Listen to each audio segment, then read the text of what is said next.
सुप्रभात। आप सभी कैसे हैं? हमें उम्मीद है कि आप अच्छे ढंग से होंगे। इन्हीं सारी शुभकामनाओं के साथ कक्षा 9, 10, 11 और 12 की कक्षाओं में पाठ्यक्रम में छंद एक अति महत्वपूर्ण पाठ्यक्रम है। इसी के अंतर्गत आप सभी लोगों को छंद अर्थात उसका अर्थ ही है कि जो गति, यति, लय, ताल, तुक इत्यादि से जो निर्मित है वही छंद है। अर्थात जब मात्रा अथवा वर्णों की संख्या विराम, गति, लय, यति, तुक आदि के नियमों से युक्त रचना होती है उसे छंद अथवा पद कहते हैं। इसी को हम वृत्त भी कहते हैं। छंद के प्रकार अथवा भेद। छंद मूलतः 2 प्रकार के होते हैं। पहला है मात्रिक छंद और दूसरा है वर्णिक छंद। मात्रिक छंद जिस छंद की प्रत्येक पंक्ति अथवा चरण में मात्राओं की निश्चित संख्या का नियम होता है उसे मात्रिक छंद कहते हैं। जैसे दोहा या चौपाई। दूसरा है वर्णिक छंद, जब जिस छंद की प्रत्येक पंक्ति अथवा चरण में वर्णों की निश्चित संख्या का नियम होता है उसे वर्णिक छंद कहते हैं। जैसे इंद्र वज्रा और उपेंद्र वज्रा छंद। इसमें आता है चरण। चरण को हम पाद भी कहते हैं। किसी छंद का लक्षण जितने वाक्य अथवा वाक्यांश में एक बार में पूरा घटित होता है उसे हम उसका चरण कहते हैं अथवा उसका हम पाद कहते हैं। अब है दल। अधिकतर छंदों में एक चरण एक पंक्ति में लिखा जाता अथवा पढ़ा जाता है। कुछ छंदों में दो चरण मिलकर एक पंक्ति में लिखे जाते हैं। 2 चरणों में मिली हुई एक पंक्ति को एक दल अथवा एक पुंज कहते हैं अथवा एक पाद कहते हैं। प्रथम दल अथवा प्रथम चरण। प्रथम दल यह है द्वितीय दल।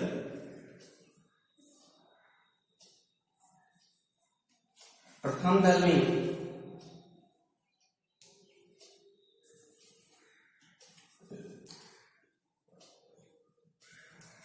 प्रथम और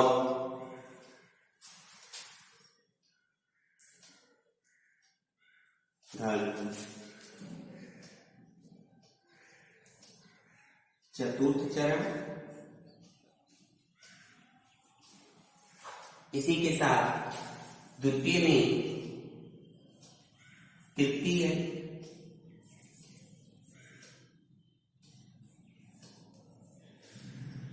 द्वितीय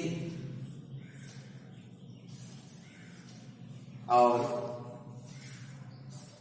तृतीय चरण इसमें होते हैं। इसी के साथ अब है गति। गति अर्थात लय। छंदों में मधुरता लाने के लिए एक प्रकार का प्रवाह होना चाहिए और यह आवश्यक भी है। गति का प्रवाह से हमारा तात्पर्य लयपूर्ण पाठ प्रवाह से है, जिसमें पढ़ने से किसी प्रकार की रुकावट न हो। कविता के प्रवाह को ही हम गति कहते हैं। कविता का जो प्रवाह है उसी को हम गति कहते हैं। अब इसके बाद आता है यति। किसी छंद के चरण को पढ़ते समय बीच में जहाँ कहीं रुककर विश्राम किया जाता है उसे यति कहते हैं। चरण के बीच में जहाँ थोड़ी देर तक रुकावट या रुका जाता है वहाँ अल्प विराम, थोड़ा देर रुकने के लिए ऐसे अल्प विराम, और अधिक समय के रुकने के लिए हम पूर्ण विराम ऐसे का प्रयोग करते हैं। पूर्ण विराम या अल्प विराम इसे कहा जाता है, और इन्हीं चिन्हों के द्वारा हम उसे लिखते हैं। इसके बाद है मात्रा। मात्रा वर्णों के उच्चारण काल को नापने की सबसे छोटी इकाई मात्रा है। वर्णों की सबसे छोटी इकाई को नापने के लिए इसका प्रयोग करते हैं। और किसी स्वर का उच्चारण करने में जितना समय लगता है उसे एक मात्रा काल कहते हैं। मत, कला और कल ये सब मात्रा के ही नाम हैं। छंद शास्त्र में मात्रा को स्वर हो या व्यंजन सभी वर्णों के उच्चारण में समय लगता है। व्याकरण शास्त्र के अनुसार प्रत्येक व्यंजन का उच्चारण अर्धमात्रा काल में होता है, किंतु छंद शास्त्र में मात्राएं केवल स्वरों की ही मानी जाती हैं। जब किसी छंद के चरण में मात्राओं की गिनती करनी हो तो केवल स्वरों की ही मात्राएं गिनी जाती हैं। यह ध्यान रहे, छंद शास्त्र में वर्णों को भी स्वरों की मात्रा माना जाता है। वर्णिक छंदों में वर्णों की गिनती करते समय स्वरों की ही गणना की जाती है। इसका ध्यान रखना चाहिए। मात्राओं के आधार पर स्वरों अथवा वर्णों के भेद इस प्रकार से हैं।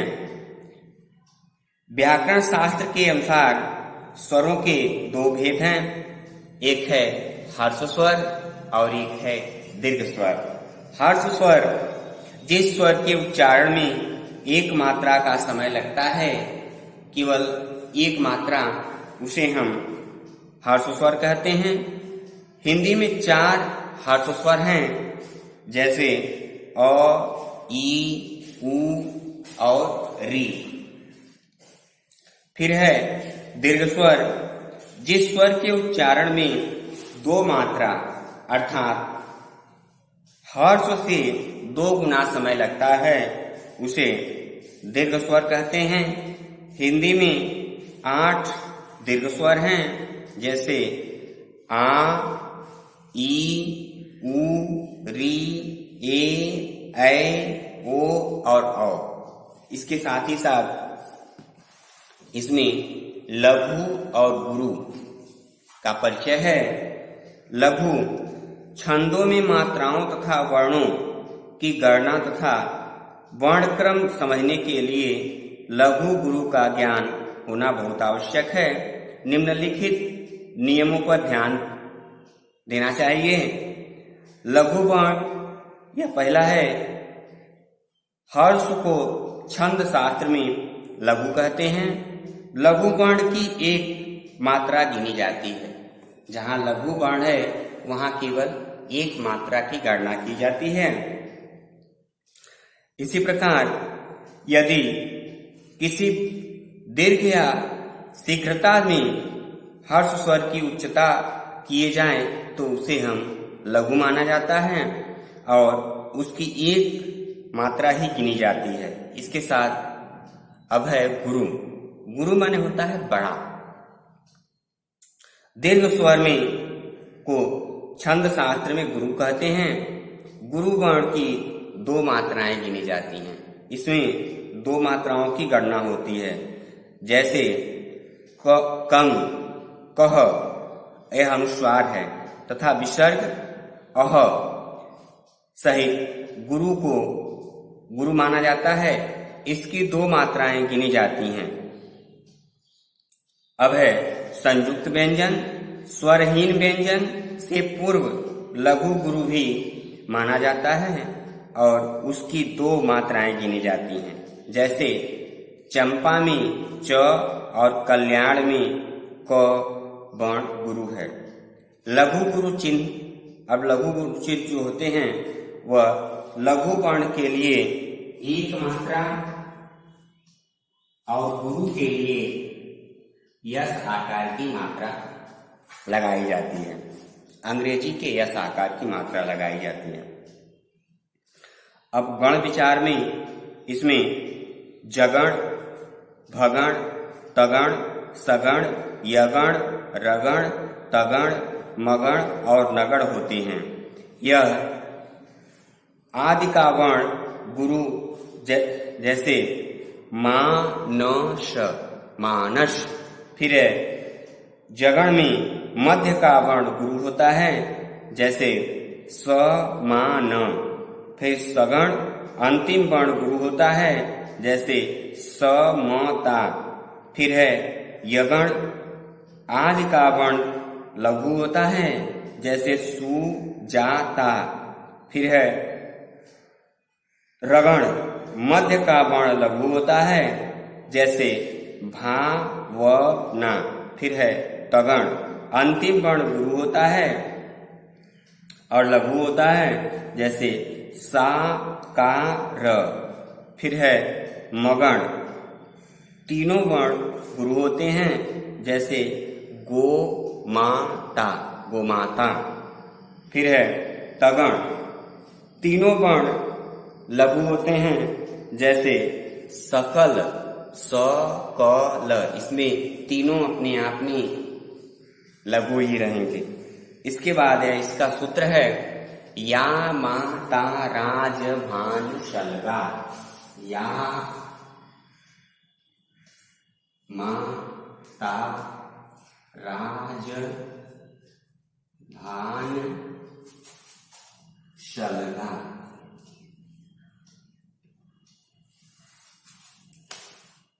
यह इसका सूत्र है। इसमें 10 वर्ण हैं और 10 के अलग अलग चिन्ह हैं।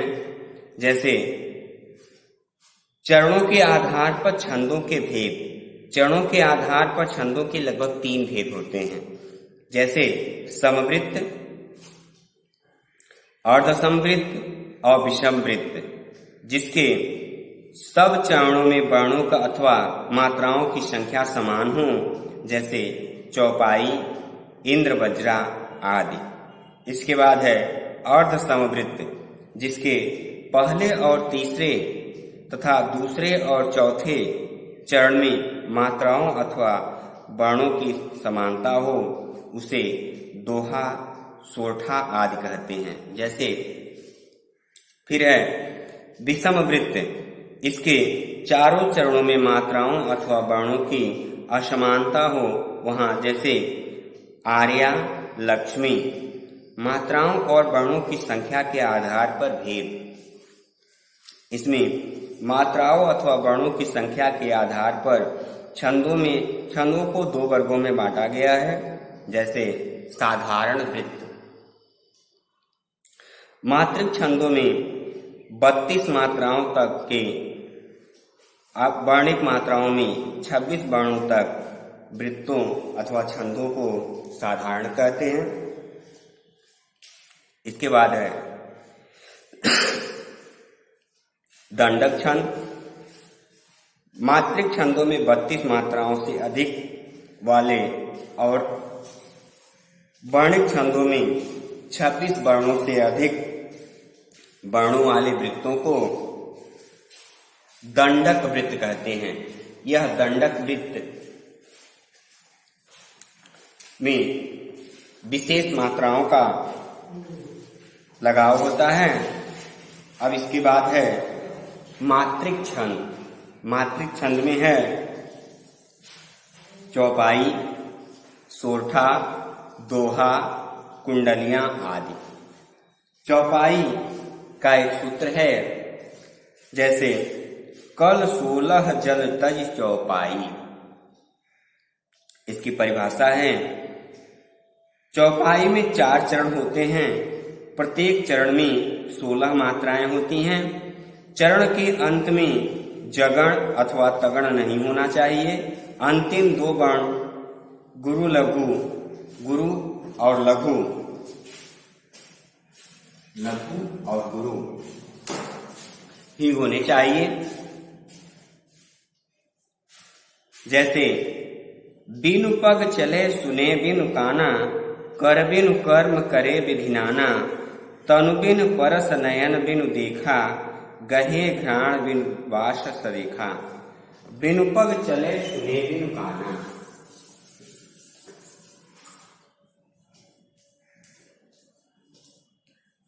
बिनु पग चले सुने बिनु काना। अब यह मात्राओं को, जैसे जहां पर अ ई उ केवल हर्फ रहते हैं वहां एक मात्रा का, जैसे बी नु प ग च ले सुने, सु ने बीनु काना। अब इसमें 16 मात्राओं की गणना होती है। इन 16 मात्राओं में जो मात्राएं इस तरह से लिख करके और अंत में उसे जोड़ दिया जाता है। फिर है दोहा। दोहा में 13 विषम नजाद में सम 11 कललांत। इसमें इसकी परिभाषा है, दोहा में 4 चरण होते हैं। पहले और तीसरे चरण में 13-13 मात्राएं तथा दूसरे और चौथे चरण में 11-11 मात्राएं होती हैं। चरण के अंत में यति होती है। इसके पहले और तीसरे चरणों में आदि जगण नहीं होना चाहिए। दूसरे व चौथे चरण में के अंत में लघु अवश्य होना चाहिए। जैसे मेरी भव बाधा हरो, राधा नागर सोय, जातन की झाई करे, श्याम हरित दुखी होय। मेरी भव बाधा हरो,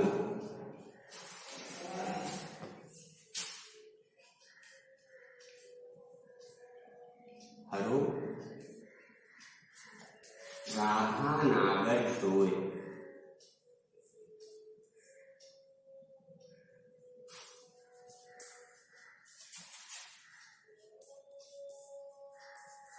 इसमें मेरी भव बाधा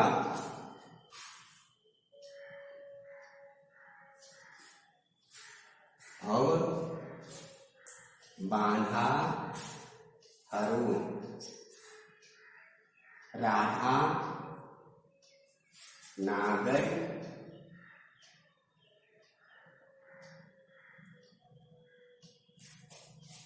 सोई।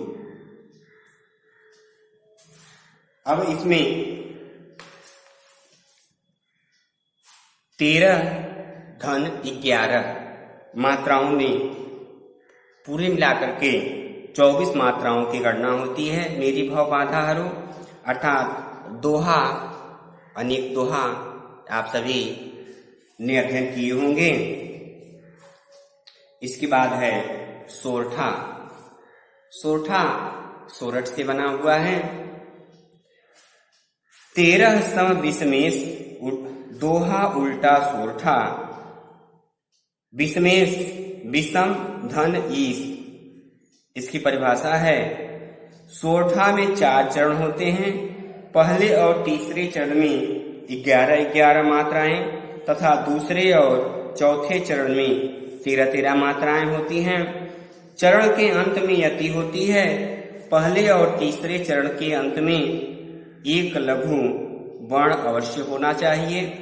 दूसरे और चौथे चरण में के आरंभ में जगण नहीं पड़ना चाहिए।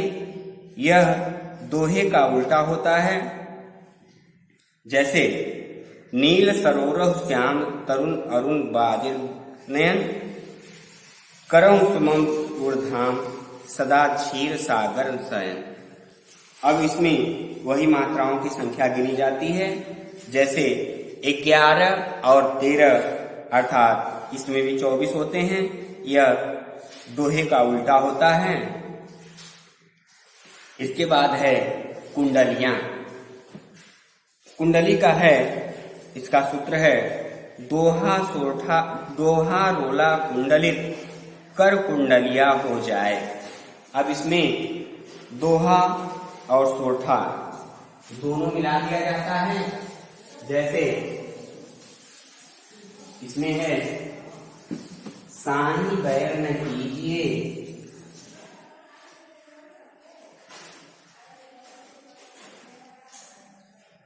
बैर न कीजिए, गुरु पंडित कलियार।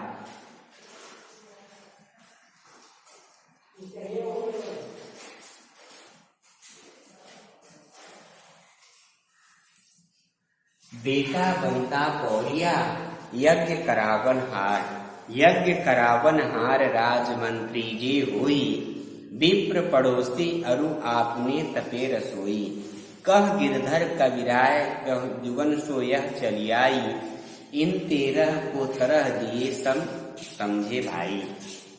अर्थात साईं बैर न कीजिए, इसमें पहले में दो मात्राएं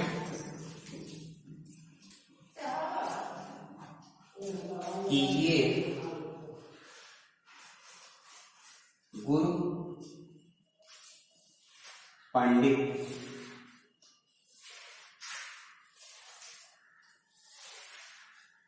कवि यान। इस तरह से यह कुंडली हो गया। कुंडली की परिभाषा है दोहा और रोला जोड़कर कुंडली छंद बनता है। कुंडलियां के प्रथम 2 चरणों में दोहा का लक्षण और बाद में 4 चरणों में रोला का लक्षण घटित होता है। अतः प्रथम 2 चरण 13 और 11 बराबर 24 मात्राओं का, फिर है 11 धन 13 अर्थात फिर 24 मात्राओं का। दोहा का अंतिम चरण रोला का प्रथम चरणार्थ होता है। फिर है इस तरह से और भी कई उदाहरण इसके हैं। फिर कुंडलियों में पहला जो शब्द रहता है वही अंत में आकर के लग जाता है। इसी को हम कुंडली कहते हैं, जो पहला वही आकर के अंतिम में हो जाता है। जी धन्यवाद। आप सभी घर पे आराम से पढ़ते होंगे। आप सभी लोगों को बहुत बहुत धन्यवाद।